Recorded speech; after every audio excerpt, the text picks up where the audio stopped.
Sir কিসের সঙ্গে সংঘর্ষ হয়েছে তারা? আমি অ্যাকচুয়ালি শান্তিবাজারের দিকে যাইতে আসছি। আমি এদিকে আইয়া মোটামুটি ব্রিজের একটু আগটাতে অ্যাক্সিডেন্টের একটু আগটাতে দেখি যে গাড়ি অনেকটি দাঁড়ানি। আইয়া দেখি খুব মারাত্মক অ্যাক্সিডেন্ট। হ্যাঁ, একটা স্পট একজন জায়গাতে মারা গেছে, আরেকজন মানুষ সুস্থ আছে। ফায়ার সার্ভিস আওয়ার পরে আমি নিজের হাতে উড়াইয়া দিচ্ছি ফায়ার সার্ভিসে। কিসের সঙ্গে সংঘর্ষ হয়েছে এমন আপনারা কি আমি এখানে যে কিছু লোকাল লোক আছে যারা জমিনে কাজ করে, তারা কইতেছে যে একটা ট্রাক গাড়ির সঙ্গে সংঘর্ষ হয়েছে। ট্রাক গাড়ি আর স্কুটি। ট্রাক গাড়ি আর স্কুটি।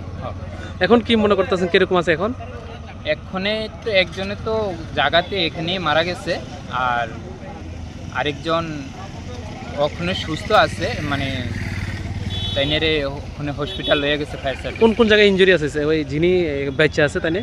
মাথা, পায়ে, বিভিন্ন জায়গাতে ইনজুরি হয়েছে। মানে তাইনের অবস্থা বেশি ভালো না নাকি? না না, তাইনেও সিরিয়াস অবস্থা। সিরিয়াস অবস্থা। কোন জায়গায় এটা অ্যাক্সিডেন্ট হয়েছে? এটা তো অলুইছাড়া ধরে দশমী রিয়াংপাড়ার সামনে। কিসের সঙ্গে? ট্রাক গাড়ির সঙ্গে? ট্রাক গাড়ির সঙ্গে। ট্রাক গাড়িটা কোন দিক থেকে আইতেছে? ট্রাক গাড়িটা শান্তিবাজার থেকে যেতে আছে। শান্তিবাজার থেকে উদয়পুরে বা আগরতলার দিকে রওনা হয়েছিল ট্রাক গাড়িটা। ট্রাক গাড়ি।